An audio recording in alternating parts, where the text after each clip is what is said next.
The A to Z guide to Bordeaux wines. Today, the letter C as in classification, and more precisely, the classification of 쌩떼밀리옹 wines. Hello, François. Hello, Corentin. A few words about सँ떼밀리옹? You know the name of सँ떼밀li옹 because of wine, but you should be aware that सँ떼밀리옹 is a medieval village and has been listed by UNESCO since 1999 as a World Heritage Site.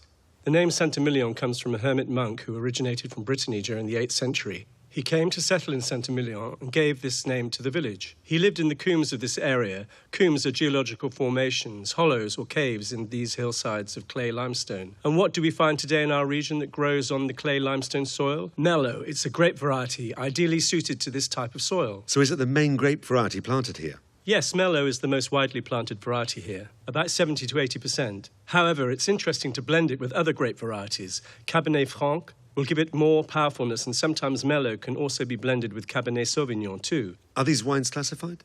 Yes, this classification dates from 1954, and the specific detail about this classification is that it's reviewed every 10 years.